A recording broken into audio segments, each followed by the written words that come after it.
नमस्कार प्रिय दर्शक बंधु मु अजय मिश्र स्वागत करुच्ची विधि विधान ओडिया चैनल पुणी एक नूतन अध्याय को।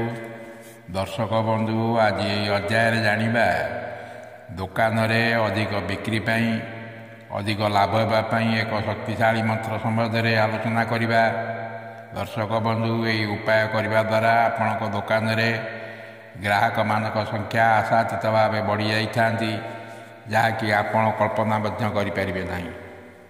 आसतु एबे विषय आलोचना करिबा। प्रति शनिवार दिन संध्या समय रे गायत्री मंत्र पाठ करी श्वेत सोरिष को आपण दुकान मध्य छिंची देबे एवं ता पर दिन सकाळे झाड़ू मारी आपण जेतले झाड़ू मारिबे सेतबेले गोटे नुआ झाड़ू द्वारा झाड़ू मारिबे। सेही झाड़ू मारिकरी सेही सोरिष को भल करी ओलाई आनी याकू पानी रे नहीं भसाई देबे।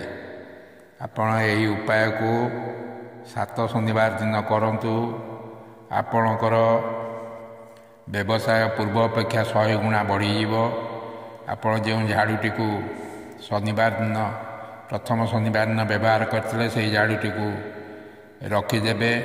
आपण ये झाड़ूटी को 7 शनिवार पर्यंत आपण या व्यवहार करें। श्वेत सोरिष आपणकर पाखरे थिबा पूजा सामग्री दुकान रे आपण पाइजिबे। आपण जो गायत्री मंत्र पाठ करी श्वेत सोरिष को आपण दुकान मध्य छिंचिबे। से गायत्री मंत्र को आसतु जानिबा। ओम भूर्भुवस्सुः तस्सर्वितुर्वरेण्यं भर्गो देवस्य धीमहि धियो यो नः प्रचोदयात्। ओम भूर्भुवस्सुः तस्सर्वितुर्वरेण्यं भर्गो देवस्य धीमहि धियो यो नः प्रचोदयात्।